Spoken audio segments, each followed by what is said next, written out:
Hello and welcome back to the Modern Firm Podcast. Glad you've joined us today. Darren and I back with you with another exciting topic.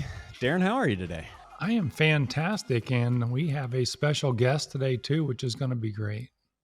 Yeah, I'm excited. I've kind of followed Amy from afar, and I know that you already know Amy well, and looking forward to a good conversation today. I guess without further ado, we will allow Amy to introduce herself. Amy Vetter, thank you for being here, and welcome to the Modern Firm Podcast. Well, thank you. I'm excited to be here with both of you. Tell us a little bit about what your business does, what your role is, sort of in the profession, and let us get a chance to kind of pick at your brain a little bit today when it comes to leadership.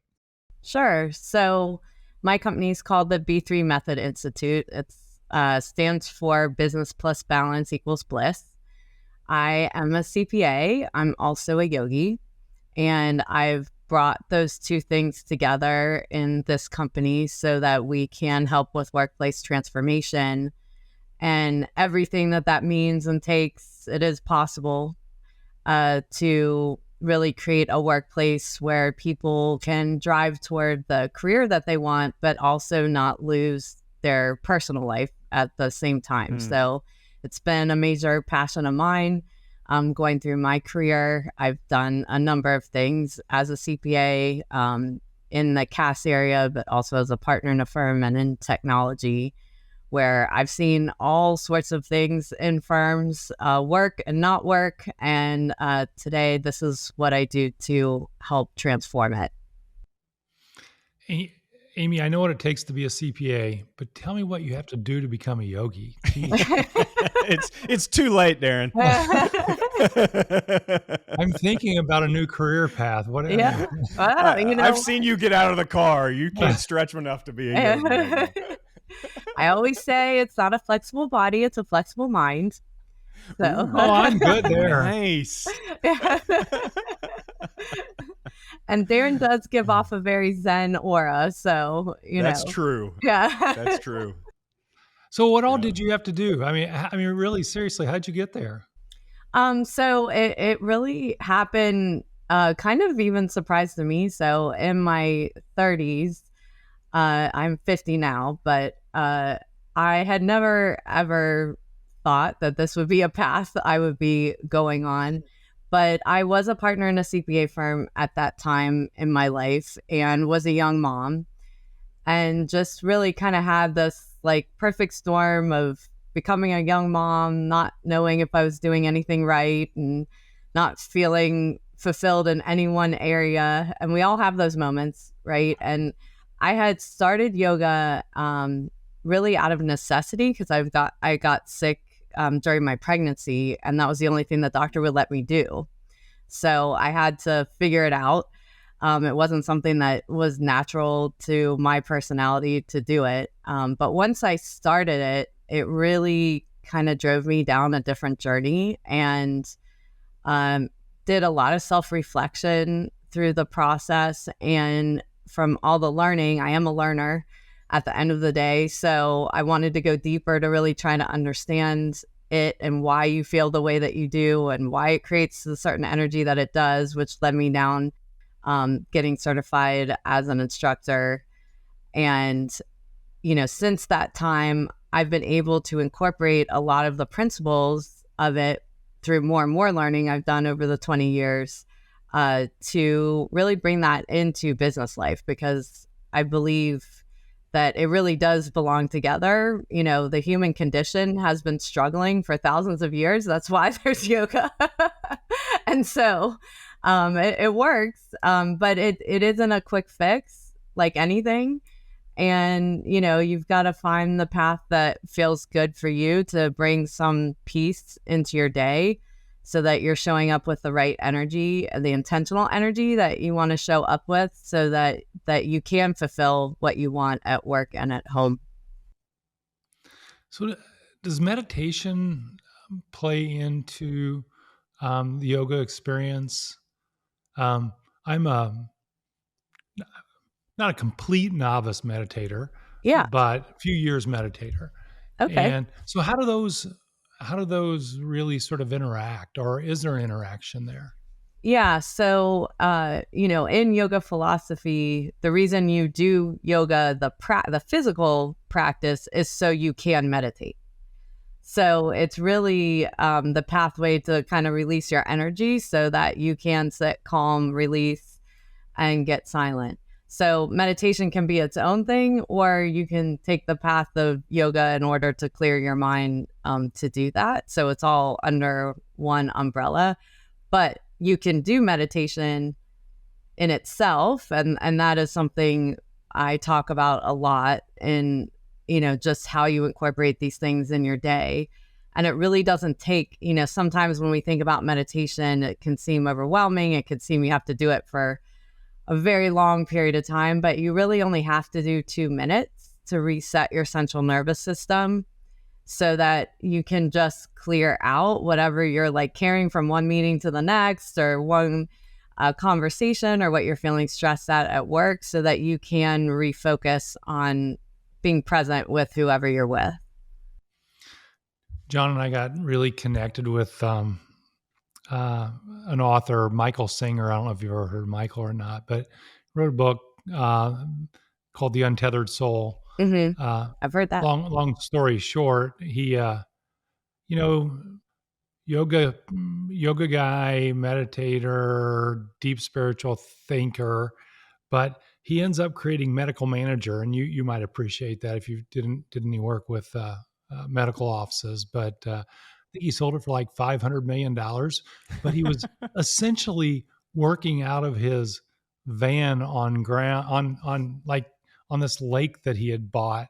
I mean, literally working out of his VW van, Wow. and ends up writing computer programming. But he really attributes all of his groundedness to his yoga and meditation practices. I mean, I'm talking like 6-8 hours a day kind of stuff.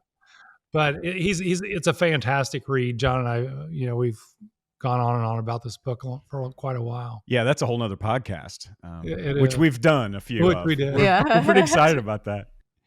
Yeah. So Amy, about this connected leadership conversation. So, I mean, I can't imagine there are very many people in the United States or in the world that could say they are both a CPA and a yogi. So talk a little bit about, I mean, obviously that's fascinating, but then how does that bring you to create this concept of a connected leader? Yeah, so I think that was in the book I released last year is called Disconnect to Connect, where I bring in the connected leadership concept. And I think that was my journey over time, is that we are so career driven and change management driven and organization driven, and we are responsible for helping people through their careers, helping people get over change when we put new technology in, or have acquisitions, or all the stressors that happen. And what I have found over time is, because we don't give ourselves enough space, whether we want to or not, because I know there was definitely a period of time where I raced around in my career just not to think, and so it's being like 100% responsible for like being okay to just let your own feelings and thoughts come up. And that's really, how yoga helped me. And when we take responsibility for ourselves and understand the patterns and habits that we've created that might be generational, it might be things that are said to you when you first start out in a firm, and then you believe that's, the truth, and that's what you keep passing down as well. So it's these belief systems that come up that sometimes we don't step back as leaders, as experienced leaders, and say, what do I actually believe? Like, what, now that I have my own experience, my own, ways of doing things, am I saying things that aren't aligned with that? And am I nurturing people in the way that they need to be nurtured? So a lot of change happens as a one-to-many change, where we force change in an organization, versus realizing that each person has their own belief systems, patterns, habits that are getting in their way of change. And when we take time with each person to really understand what that is so that they feel safe, secure, nurtured, that they're not going to go away because you're making change, that you're actually taking them through the journey with you, that it actually changes the organization as well, because you're modeling a new behavior and then they start modeling a new behavior as well, so that you don't keep passing down things that, it's funny. I was at an event probably a month and a half ago, sitting next to this young partner, and during the day, every few hours something would come up, and then he would say something that was kind of old school, of what you would say. And he was probably in his 30s. And I just kept asking him, I'm like, well, why do you think that? Or are you sure? Like, there wouldn't be another side to that? And then as we got through the day, he's like, how did I become this old curmudgeon? Like, I'm 30. Like, self-awareness. no, but Finally. you just don't even realize it's happening, because you repeat things that have been said to you. And even if you didn't like it young, then you start believing it, instead of actually stepping back and saying, if I could redesign this, if I could go about this another way, is there another way? And could I be more inclusive so the people around me to understand them? I think my defining moment, and John's heard this one before, Amy, but my defining moment on, I think, the self-awareness. I don't know if you know what I'm going to say or not, John. I do. I know exactly what you're going to say. It makes me laugh every time to think about it. It makes me laugh every time I think about it. But you get in this space where you're raising kids and you're going to activities and you're trying to create a business and you're trying to create your ego and all the stuff that goes along with all of that. But I must have been, we were in Chicago and I was with my daughter, and my daughter was probably in middle school, and we go to Levi's, and they have this big space on Michigan Avenue in Chicago. And she's like, Dad, have you looked at your jeans lately? I'm like, not really. Why? She's like, they come up beyond your waist, and you need new jeans, because everybody was wearing them down a lot lower at that point. But so I end up trying those on, and I'm like, damn, I became everything that it was like, what the hell happened? And but it was a defining moment. I mean, I was like, all the gears in my head, everything was like, what is going on here? And that was sort of the beginning of a huge shift for me. I told that in sessions before, but and it can be such a simple thing like that, right? It's like something you feel, you're like, I got this, I know it. I kind of had that with my son, not on clothing, but I owned a yoga studio, and I had my sons while they were in high school working at the front desk. My older son, when he started working there, he was like 15, and I had told him, I had been teaching him what we do on Facebook, and he said to me, why are you on Facebook? And I was like, well, that's where our customers are. He's like, you're never going to reach anyone my age on Facebook. And I was like, oh, I'm like, well, where Reality should check. I be? And then he's like, well, you've got to be on Snapchat, and we got to do geocaching. And I was like, you're in charge. You're the subject matter expert on this. And I think that is like the whole thing in leadership, is we think there's one way, but when we don't include everybody's perspectives and how they see the world, we miss out on such a big opportunity. We just did this podcast the other day, John, about self-awareness. Yeah. And it's just such a great topic, and it's so hard for people to have that. Yeah. It usually comes with some sort of a screeching halt in your life, and often an embarrassing moment. But, Amy, we could talk. I feel like we should do a series of episodes. You and I are kindred spirits. There is what accountants often refer to as soft skills conversation around this whole topic of not just leadership, but of mindfulness, of mental health. All of that has become something I think it's actually really interesting that since the pandemic, it's gone from a soft skill to like this necessity. Can you talk just a minute about what what changes you've seen since hybrid work and the move to more remote kinds of opportunities, and this concept of being connected as a leader? So I would say the first thing is this is actually a hard skill, not a soft skill. I totally agree with you. Good point. um, Yes, it's true. because Yes. it's interesting when I've led these, firm retreats and partner workshops. What I have, just one example that comes to my mind is I was at a workshop and there was a partner that was in his 70s still not retiring. And when he saw the topic, he came to me and he said, you're going to have to convince me tomorrow, and I said, okay. So as we were going through the day, through the different topics and just kind of doing some self-awareness work, he came up to me at lunch with tears in his eyes saying, I have figured it out. Like, I needed this. And he's like, the problem is I won't retire because at work, I'm the smartest person. I know my skill. I know what the clients need, but I go home, I'm not as confident. I don't know what for sure to do.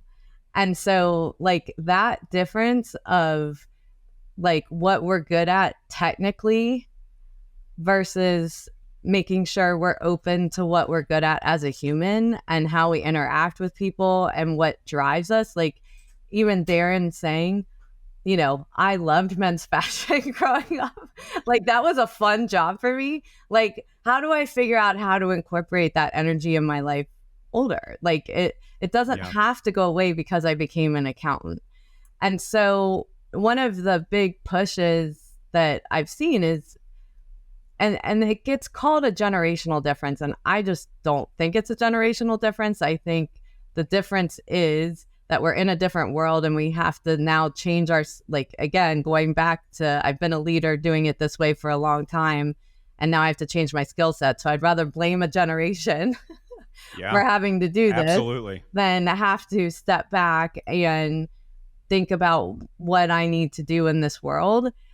And one of the things, like, I'll give you an example, like that I hear in this remote environment is like, well, like audit. When we were in person, we would be taking them into client meetings and, they would get experience just hearing the conversation we were having with the client. Well, why does that change in a hybrid work environment? Why can't you invite them on the Zoom meeting with the client and just tell them not to talk? It would be the same thing as being in person. Like, how do you take the best practices of in person and make them remote? How do I still reach out to people and have those conversations and not just say, well, we're not in the office, so we're not having those conversations we used to have in the office? How do you take the best of what there was in the office and make that part of your culture and remote? And what that takes is stepping back, thinking through all the different areas and not trying to do it in a silo, and bringing in your younger staff and bringing in your future leaders and your young partners to help make those decisions instead of you trying to make a decision in a world that isn't something that you're comfortable in or have been in before, so that you can learn what this means to them and what they value and how you make sure to change a culture because of it. But there is a push, and these firms that are trying to, hard stand on you must come into the office, someone will take $10,000 less in salary to not come into the office. It's just not in their mindset, and we have to be willing to still do the leadership things, even if we're remote, even if we're hybrid, to help people in their careers. It just my perspective, but we go through this kind of first half of our life, and we're sort of developing our egos, so to speak, in the broad sense. And the vast majority of people I interact with stay in that first half of life thinking forever, right? They never sort of enter that second half of life, Yes. which is sort of trying to understand the ego and get beyond it. Um, so I think what you're doing, Amy, is fantastic, because I think you're helping people, peel away some of that first half of life, because second half of life is so much more fulfilling when you're not trying to lug around that ego, the ego and all of the crap that, you learn in the first half. Yeah. Well, thank you. And, in yoga, the definition of ego is the root of all unhappiness, because it pushes against the current, right? Like, and so, there's so many managing partners that I've talked to that are like, I want to make these changes, but my partner group's not letting me. Like, I'm fighting against my partner group to do it. And, so it really takes everyone to be open to that process and open to just assessing themselves, not looking outward. Because I think I see a lot of good meaning people trying to change, and they know they have to change, but then it's what starts happening in the conversation is it starts there, and then the excuses start of, well, it's really their fault this hasn't happened, or their fault this hasn't happened. And instead of like looking outward, what things can we control and make the shift to make it happen? And the little shifts make big change, and people notice. Amy, I know we're coming to the end of this conversation, but I really want to understand just a little bit and make it clear to the audience. How are you helping people with this? Like, what practical things do you offer from your perspective that people can engage you with to help create this connected leadership conversation? Well, thank you. So I do what's called connected leadership workshops. So helping leaders and at different levels be able to go through this, do the self-reflection, think about the actions that they need to have, and also the actions they need to have with people that work for them, so that they come up with a true people coaching area of their leadership. And being, like, what I say is, just as cognizant you are of a client being happy, that you're the same way with your employees being happy as well, and wanting to help them in their careers. And then we also offer courses to help along with this. And we're just launching a new personal coaching program for people to go through 90-day change habit process. And in each 90 days, we're focusing on a different topic. So this one that will start in October will be on health. Health meaning the expansion of health, not just food, but our energy and all the things that create our energy or take away from our energy, and how we create the boundaries that we need to create happiness. So, well, I am grateful for you standing up for what used to be called soft skills and making them hard, making them the kinds of things that, the kinds of skills that people need to learn more academically, more intentionally. And, this is obviously something that people get more and more aggressive about learning as they realize they're not going to have their next staff member if they don't create a culture of connected leadership. So, Amy, excited about continuing our friendship and conversation, and really excited about, there can't be very many CPA yogis in the world. And we're really glad you joined us. So, well, thanks so much for having me. It was great to be on and talk about this topic. Yeah, it's fantastic, Amy. Thanks so much. And thank you guys for listening to the Modern Firm podcast. You never know what we're going to bring. It might be yogi. It might be accounting. It might be something else. And man, we're really glad Amy was with us today. Thanks for listening, and we'll see you next time on the Modern Firm podcast.